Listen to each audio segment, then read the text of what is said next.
Kakadosh Boker Tov, Shavuot Tov. We're just continuing with the halachot of Hannukah. Siman Taf Reshayin Gimel Sif Bet says, Halakah osa et mitzvah.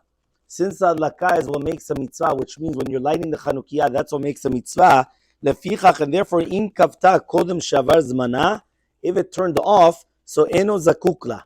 You don't have to turn it back on, because since the mitzvah was the lighting of the Chanukiah, and you did the mitzvah properly, so then afterwards, if something's going to happen, that's not your problem. Even if it was on Erev Shabbat before Kabbalat Shabbat, that it's still the B'od Yom that you're able to light it again, still in a Zakukla. And afterwards you came in accidentally, you wanted to fix it a little bit, and then it turned off. Technically, you do not have to light it again, right? If you want, you can, obviously, right? You obviously don't make a beracha, but you're not obligated to. Now, why? Because in all these cases, since the hadlaka is what makes a mitzvah, so therefore you don't have to worry. Now, there is an exception to this rule.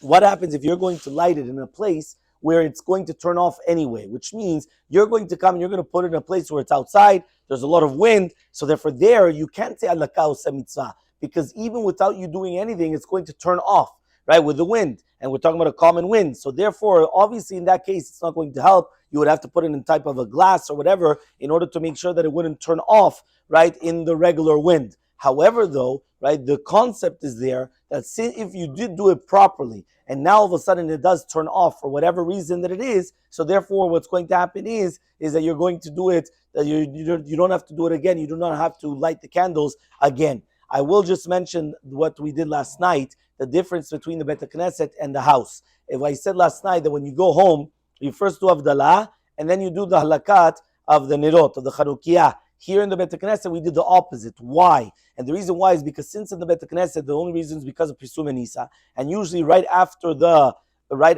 everyone goes home, right? And right away they start lighting the candles. So therefore, if you're going to do it first Havdalah, and then the lighting of the candles, and then you're basically at the end of the Tefillah, there's no Pirsum and Nisa, everyone's just leaving. So therefore, what we do is that here in the Bet Knesset, first you light the Chanukiah, and then you do Havdalah, in order that at least people are there also for the Havdalah. And many times in many places, Havdalah used to take a while. Right here, we actually have a very, very quick Havdalah. If you go to some Batei Knesiot, the Havdalah is very, very, very long. When they do all the, everyone does together, V'yitel Lecha, everyone does the, everything. So it actually takes a very long time, the Havdalah. Right? And then what happens is, so therefore they're here for more time during the Pirsum and Nisa. So that's why in the Bet Knesset we do the exact opposite of what you would do in your houses.